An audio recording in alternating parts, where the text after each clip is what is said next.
Baiklah, hari ini kita akan melanjutkan ya untuk mengingatkan Anda. Setelah kita membahas golongan satu dan golongan 2 dalam pewarisan ab intestato, kita masih punya golongan yang ketiga. Jadi hari ini kita akan masuk ke golongan ketiga. Nah, selain golongan ketiga, nanti kita juga akan bersentuhan dengan golongan 4. Karena ini yang istimewa, golongan 3 dan golongan 4 itu dia bisa mewaris bersama-sama. Nah, tapi syaratnya tetap saja ya, golongan yang sebelumnya itu harus sudah tidak ada lagi. Artinya golongan 3 atau golongan 4 itu menjadi ahli waris ketika tidak ada golongan satu dan tidak ada golongan 2. Prinsip dasarnya tetap sama seperti yang kemarin. Nah, sekarang kita akan lihat uh, cerita ini. Jadi saya punya cerita tapi siap-siap aja ini bukan cerita yang menyenangkan gitu. Ini sad ending. Oke, ada seseorang laki-laki, namanya sebut saja dia Devon. Saya tuliskan dengan D. Dia jatuh cinta dengan seorang wanita namanya Ellie. Nah, kemudian si Devon dan si Ellie, karena saya menggambarnya begini, berarti kemudian mereka menikah.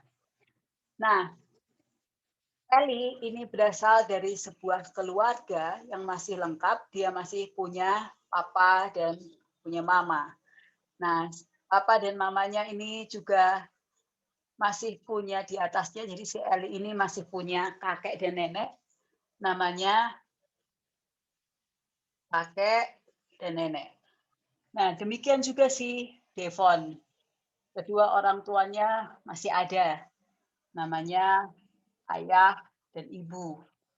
Kemudian orang tuanya si ayah itu masih ada, namanya L dan S. Kemudian orang tuanya ibu juga masih ada, namanya X dan Y. Sementara orang tuanya papanya Ella itu sudah meninggal dunia semuanya, jadi tidak saya gambar lagi. Nah, Devon dan Ella menikah pada tahun 2019, awal 2019 yang lalu. Kemudian setelah mereka menikah sekitar 3 bulan, lalu Ella mengandung. Nah, sayangnya ketika Ella mengandung, ini si Ella mengandung, berarti ada bayi di dalam kandungannya, akan tetapi kemudian si Ella meninggal dunia karena dia terkena COVID, kemudian dia meninggal, bayinya juga meninggal. Karena Devon tinggal sekamar dengan dia, tentu saja Devonnya tertular, lalu Devonnya juga meninggal. Ellanya meninggal terlebih dahulu sebelum sempat melahirkan anaknya. Kemudian tidak berapa lama si Devon ini juga meninggal dunia. Ella dan Devon dengan demikian belum punya anak. Ellanya anak tunggal, Devonnya anak tunggal. Nah, karena mereka berdua anak tunggal, ketika mereka menikah, kemudian si Devon ini, orang tuanya Devon tinggal bersama mereka. Ketika Ella terkena COVID, kemudian si ayahnya juga kena, ibunya juga kena. Dan mereka meninggal terlebih dahulu sebelum Devon meninggal. Nah, demikian pula ketika si papa mamanya Ella ini mengunjungi Ella, ketika pemakamannya Ella, mereka juga tertular COVID, akhirnya mereka meninggal dunia. Nah, itu cerita sedihnya. Kemudian si Devon ini yang terakhir meninggal di antara saudara-saudara atau di antara keluarga terdekatnya. Sehingga kemudian dia berkedudukan sebagai pewaris di sini. Nah, kalau Anda ingat, ketika kita bicara kalau D sebagai pewaris, Anda harus cari dulu apakah ada golongan satu. Golongan satunya enggak ada, karena Ella sudah meninggal terlebih dahulu. Apakah punya anak? Anaknya enggak ada, karena si bayinya masih dalam kandungan dan tidak pernah dilahirkan. Nah, kemudian apakah ada golongan 2? Ayah dan ibunya sudah meninggal dunia. Tidak ada golongan 2. Apakah dia punya saudara? Tidak ada, karena si Devon ini anak tunggal.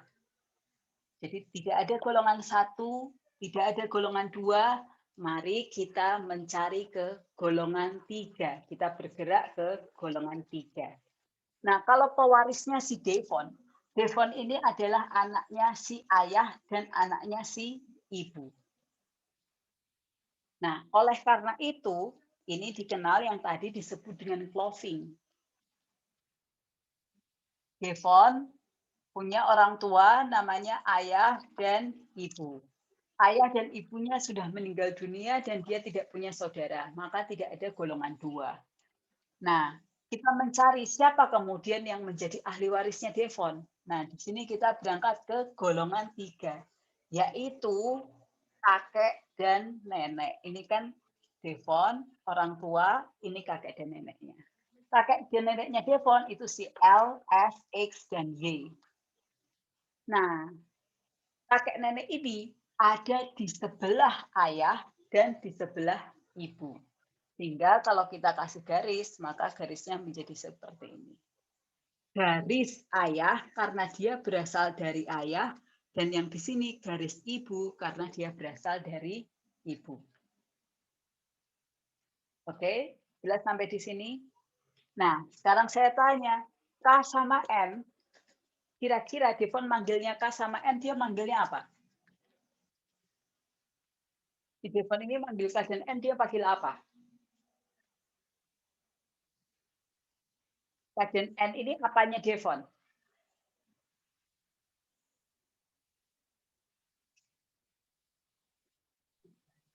Kakek nenek, Bu. Betul.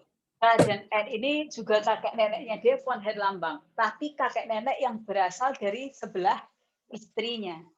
Nah, kita masih ingat yang di minggu-minggu yang lalu, kalau bisa menjadi ahli waris, ab intestato harus punya apa? Hubungan darah. Sehingga yang dari sebelah istrinya ini tidak kita perhitungkan untuk mencari siapa ahli warisnya si Devon. Oke, mengerti sejauh ini? Bisa dimengerti? Bisa, Bu. Mengerti, Bu. Nah, yang dimaksudkan, sekarang ini saya hapus ya, yang dimaksudkan dengan cloving atau membelah, membagi menjadi 2 bagian yang sama besar, itu seperti itu. Jadi ini kalau apa namanya tadi ceritanya, ada ceritanya seperti ini, lah itu sekarang ini tanpa cerita. Ada seseorang namanya Devon lagi. Kemudian dia anak tunggal, lalu dia punya orang tua, dia punya orang tua, tentu saja orang tuanya itu punya orang tua juga gitu. Nah, ini orang tuanya ayah sama ibu, kemudian si ibunya ini punya orang tua namanya kakek dan nenek, kemudian si ayahnya juga punya orang tua namanya D dan H. Nah, kita sebut cloving ketika kita membelah, kita membagi. Jadi, kalau ini adalah pewaris, di Devonnya ini jadi pewaris, maka karena tidak ada golongan 1, ini nggak ada, anak nggak ada golongan 1 ya kan. Kemudian orang tuanya dia harus sudah meninggal dunia terlebih dahulu. Kalau orang tua belum meninggal dunia, maka masih ada golongan 2. Nah, orang tuanya sudah meninggal dunia, sehingga tinggal kakek dan nenek, kakek dan nenek. Pertanyaannya, apakah kakek dan neneknya ini akan mewaris menjadi ahli warisnya Devon atau enggak? Supaya lebih kompleks, kita gambar lagi. Masih ada nih yang di atas. Kakek buyutnya Devon ini masih hidup juga gitu. Nah, kemudian si Devonnya meninggal, tidak ada orang tua, nggak ada saudara, nggak ada golongan 2, maka kita masuk ke golongan 3. Nah, untuk golongan 3, pertama-tama kita harus membelah dulu. Kenapa? Karena Devon ini berasal dari ayah, ayahnya punya orang tua, dan berasal dari ibu, ibunya punya orang tua. Oleh karena itu, ketika kita menghitung warisan, harus di-cloving. Ini namanya di-cloving, dibagi menjadi 2 bagian yang sama besar. Dibagi 2 persis. Sehingga ahli warisnya Devon dari pancer ayah itu adalah G dan H. Kemudian ahli warisnya Devon dari pancer ibu adalah C dan F. harus dibagi 2 dulu menjadi sama besar. Kalau harta peninggalannya 1 bagian, maka pancer ayah itu setengah, pancer ibu itu setengah. Pancer ayah ini setengah bagian, pancer ibu setengah bagian. Oke. Sekarang kalau gambarnya begini Anda sudah tahu kan? J dan H jadi ahli waris dari pancer ayah, kemudian CF dari ahli waris dari pancer ibu. Sekarang saya tanya, kalau F sudah meninggal dunia terlebih dahulu sebelum pewaris meninggal dunia, pertanyaan saya, di pancer ibu sebelah sini, siapa yang jadi ahli warisnya si Devon? Tetap C, Bu. Tetap C. Oke, ya, Yohanes tetap C. Kemudian siapa lagi? Hanggara, Bu. Tetap C. Tetap C. Oke, kenapa kok tetap C? Soalnya tadi yang dijelaskan di video awal, golongan 3 itu tidak ada penggantian posisi, Bu. Oke, betul. Jadi di golongan 3 itu tidak ada penggantian tempat. Jadi ahli warisnya tetap GH dari pancer ayah dan ibu C dan F.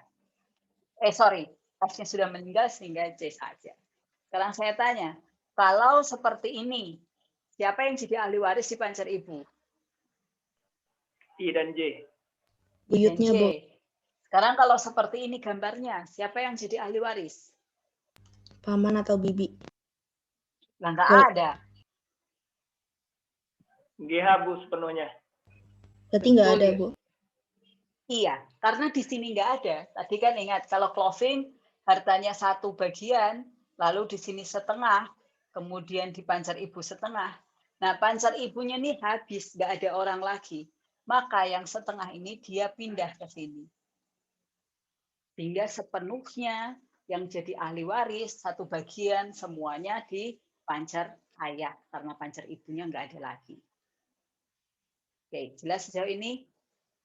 Nah, kemudian yang berikutnya, kalau sudah jelas yang berikutnya, ini kita masih bicara golongan 3. Nah, golongan 4 itu muncul ketika apa?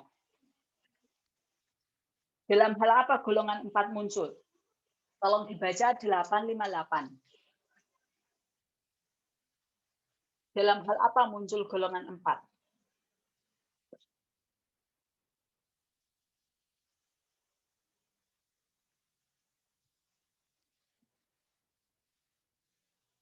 Dalam hal apakah muncul golongan 4? Dalam hal tak adanya saudara-saudara laki-laki dan perempuan dan tak adanya pula sanak saudara dalam salah satu garis ke atas, setengah bagian dari warisan menjadi bagian sekalian keluarga sedarah dalam garis ke atas yang masih hidup. Sedangkan setengah bagian lainnya, kecuali dalam hal tersebut dalam pasal berikut menjadi bagian para sanak saudara dalam garis lainnya. Oke, saya coba gambarin ya. Jadi yang jelas berarti nggak ada golongan 2, dia nggak punya saudara-saudara, nggak punya lagi orang tua gitu. Nah, sekarang saya gambarkan. Kalau misalnya gambarnya seperti ini, A dan B, kemudian punya anak si P. P ini nanti yang akan berkedudukan sebagai pewaris. Nah, tentu saja si P-nya ini tidak punya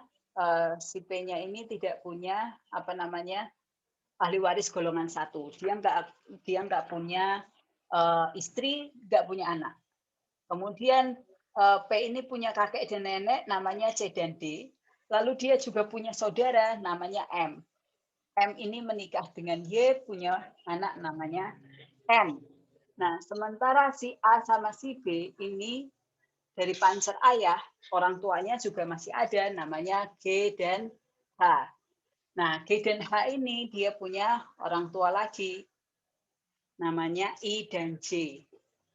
Kemudian H juga punya orang tua lagi, orang tuanya H udah bikin mati aja. Hapus. Sorry. Orang tuanya H sudah tidak ada lagi. Kemudian masih ada si C. Nah, si C ini A, B, C, D. Oh ya. Dia punya orang tua namanya K dan L. Kemudian si D, dia sudah tidak punya orang tua lagi. N-nya punya saudara namanya O. O-nya menikah dengan P. Oke.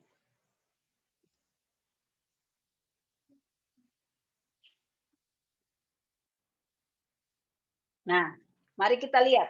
Kalau gambarnya seperti ini jadi P-nya ini adalah pewaris. Pertanyaan saya, siapa yang jadi ahli warisnya?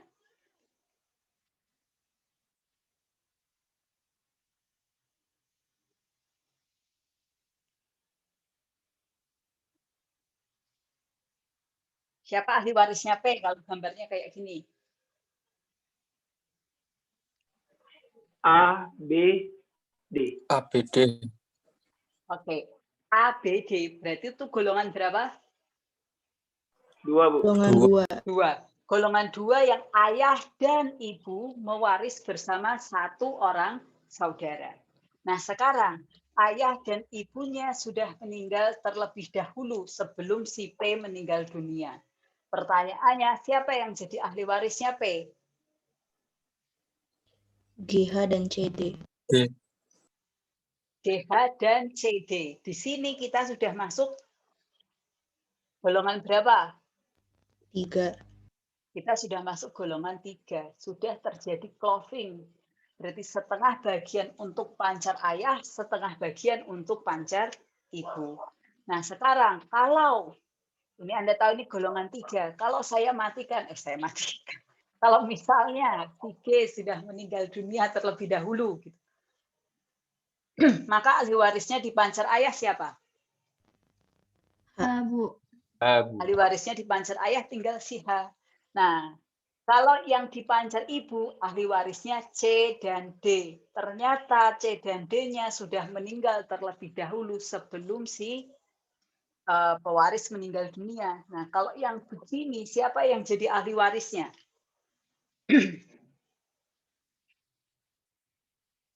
Dari pancar ibu KL. Dari pancar ibu KL, kita akan naik dulu terus sampai apa? Sampai nggak ada lagi. Nah, KL-nya ini nggak ada lagi. Si K udah meninggal, L sudah meninggal. Siapa yang jadi ahli warisnya? M. Yang jadi ahli warisnya barulah kemudian si M.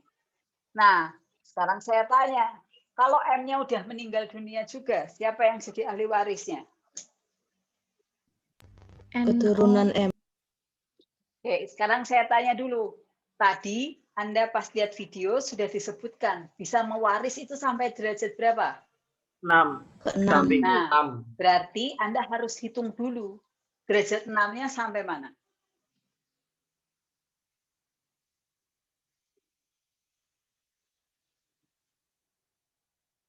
Berarti derajat 6-nya sampai mana? Itu sampai derajat 4 aja, Bu, kalau dari gambar Ibu. Derajat 6-nya lebih dari di bawah Q lagi. Betul. Berarti N bisa mewaris atau enggak? Bisa, Bu. Bisa. Iya. Ada yang masih bingung kenapa N derajat 4? Masih ingat waktu itu kita menghitung derajat, harus dicari dulu apa? Nenek moyang yang sama. Anda perlu mencari terlebih dahulu nenek moyang yang sama. Nah, kalau ini dari P, berarti naik 1, kemudian ini kakek dan neneknya 2, kemudian di sini 3, turun ke N jadi 4. 1, 2, 3, dan 4. Dengan demikian, si N ini menjadi ahli waris. Bersama dengan siapa? Bersama dengan O. Karena si N itu punya saudara, namanya si O. Jadi N dan O mewaris bersama-sama dalam derajat keberapa? 4. Ya kan? Nah, sekarang saya tanya. O sama V punya anak Q. Punya anak si Q. Kemudian Q dia punya anak lagi. Q punya istri namanya R. Kemudian punya anak namanya T. Lalu T-nya menikah dengan V, punya anak si W. Lalu si siapa nih namanya? O, dia meninggal dunia. Siapa yang jadi ahli waris? Ki. Yang jadi ahli waris si Ki, karena dia menggantikan tempatnya si O. Nah, kemudian saya tanya, kalau Ki-nya meninggal dunia, T, Bu. dia bisa jadi ahli waris nggak? Bisa. Karena dia menggantikan tempatnya si 4, 5, ini masih ke 6. Jadi dia menggantikan tempatnya O. Kemudian saya tanya, kalau T-nya mati, Sepenuhnya punya Nggak bisa, Bu. panceraya. T-nya mati, dia bisa jadi ahli waris nggak? W nggak bisa jadi ahli waris Nggak karena bisa. sudah di derajat ke-6. Nah, ini bedanya, ini perkecualiannya. Karena si W ini menggantikan tempat, maka dia tetap bisa jadi ahli waris karena ketarik oleh orang yang dia gantikan. Tapi beda kalau gambarnya ini nggak ada N. N yang ini nggak ada. Jadi beda kalau gambarnya itu N-nya nggak ada. Kalau N-nya nggak ada, dia jadi derajat ke-7 karena dirinya sendiri. Nggak bisa mewaris. Tetapi kalau dia jadi derajat ke-6-nya karena dia menggantikan posisi orang di atasnya, posisi dari orang di atasnya, dia tetap bisa dihitung pewaris. Karena ditarik, karena ditolong oleh orang yang dia gantikan. Dia bukan mewaris karena dirinya sendiri, tapi karena menggantikan. Nah, ini keistimewaannya di penggantian tempat. Oke, jelas sampai di sini?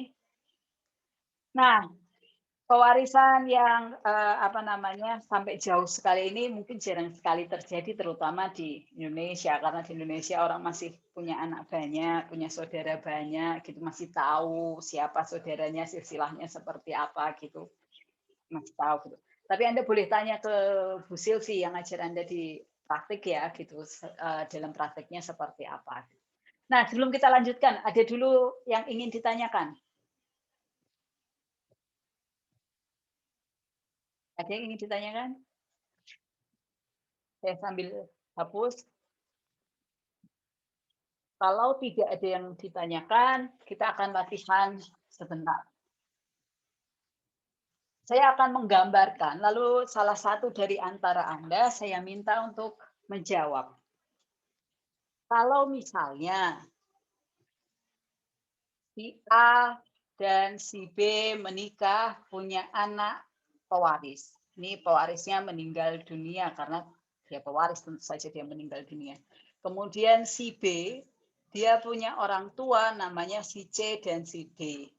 Kemudian si C punya orang tua namanya E dan F. Kemudian ini G dan H. Berarti C dan D itu adalah kakek neneknya P. E dan F, G dan H itu adalah kakek buyut dan nenek buyut ya. Nah, A dan B ini kemudian mereka punya, dia punya orang tua lah juga namanya I dan J. Kemudian yang I dia punya orang tua juga namanya K dan L. Orang tuanya J sudah meninggal dunia. P tidak pernah menikah dan tidak punya anak sehingga dia tidak punya golongan 1. Sebelum P meninggal dunia, A sudah meninggal dunia duluan, B juga sudah meninggal dunia terlebih dahulu. Sehingga kalau kita closing dibagi 2, maka yang jadi ahli waris ada di pancar ayah sama di pancar ibu. Pertanyaan saya adalah, jika harta yang ditinggalkan P adalah 1 bagian, tentukan siapa ahli warisnya dan berapa besaran warisan yang dia tinggalkan. Gambarnya kayak gini, si P-nya meninggal dunia, kemudian yang dia tinggalkan adalah kakek nenek I dan J, C dan D, kemudian kakek nenek buyut E, F, G, H dari pancar ibu, KL dari pancar ayah. Pertanyaannya adalah siapa ahli warisnya P, kemudian berapa besaran warisannya. Oke, kita jawab aja karena ini kan sederhana ya toh.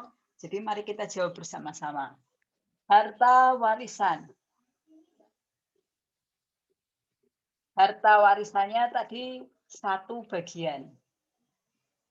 Kemudian dari harta warisan yang 1 bagian itu, Anda harus ingat, karena kita berbicara golongan 3, maka Harus langsung dilakukan closing. Pancer ayah setengah bagian, pancer ibu, pancer ayah, pancer ibu juga setengah bagian. Nah, ketika menghitung yang harus Anda ingat adalah setengah bagian ini seolah-olah dia berdiri sendiri. Dianggap dia berdiri sendiri. Jadi bisa jadi nanti hasilnya akan berbeda di setiap pancer. Misalnya, biar beda ya, di pancernya ibu itu D-nya sudah meninggal dunia, tinggal si C. Di pancer ayah I dan J masih ada. Sehingga ketika Anda menghitung pancer ayah, Anda hitung duluan pancer ayah, ahli waris. Ahli warisnya siapa? I dan J, Bu. Ahli warisnya I dan J. Besar warisannya? Tengah, Bu. Tengah bagian. Setengah bagian. Kan tadi warisannya ada setengah bagian. Dibagi berapa orang? 2. 2. Sehingga masing-masing mendapatkan seperempat bagian. Sehingga I mendapatkan 1/4 bagian. Kemudian J mendapatkan 1/4 bagian. Jelas? Sementara di sisi lain, yang ini pancer ibu. Pancer ibu, ahli warisnya siapa? C. Hanya C, karena ahli warisnya hanya C. Nah, pancer ibu, ahli warisnya hanya C. Saya ulang ya. Ahli warisnya hanya C. Kenapa? Karena walaupun E dan F masih hidup, tapi karena ada C, prinsipnya yang dulu, derajat yang dekat meniadakan derajat yang lebih jauh. Jadi karena ada C, maka E dan F tertutup untuk menerima warisan. Sehingga E dan F-nya nggak menerima warisan. Yang jadi ahli waris tetap hanya si C. Nah, kemudian yang kedua sama seperti yang tadi sudah kita bahas. D sudah meninggal dunia duluan sebelum pewaris. Tapi G dan H tidak bisa menjadi ahli waris. Kenapa? Karena tidak dikenal penggantian tempat dalam golongan 3. Jadi yang ke atas kayak gini nggak dikenal pembagian tempat. Penggantian tempat. Tidak dikenal penggantian tempat. Sehingga dari pancer ibu yang jadi ahli waris tinggal si C. Karena tadi harta warisannya setengah, maka besar yang diterima oleh si C, besaran harta warisan yang diterima oleh C itu sama dengan berapa? Setengah bagian. Jelas sampai di sini? Jelas, Bu. Ada yang ingin ditanyakan atau ada yang mau diulang? Ada yang perlu diulang atau ada yang mau ditanyakan? Ada? Ada? Nggak ada? Oke, kalau tidak ada, kita ke latihan soal. Nah, setelah ini kelasnya saya skors 30 menit. Anda silahkan ke flexible learning. Di sana sudah saya siapkan soalnya. Jadi Anda silahkan cek di sana. Kemudian Anda kerjakan selama 30 menit. 20 menit, Ding. Kita break 20 menit untuk Anda mengerjakan soal. Masing-masing soal 10 menit, ada 2 soal. Sehingga kita gabung lagi di Zoom pukul 2 siang. Gitu ya. Nah, silakan ke flexible learning, mengerjakan soalnya di buku Anda. Siapkan kalau Anda ingin mempresentasikan pekerjaan Anda ya. Oke, ada pertanyaan terkait dengan yang harus dikerjakan? Tidak ada? Ya, kalau tidak ada silahkan ke Eflon ya.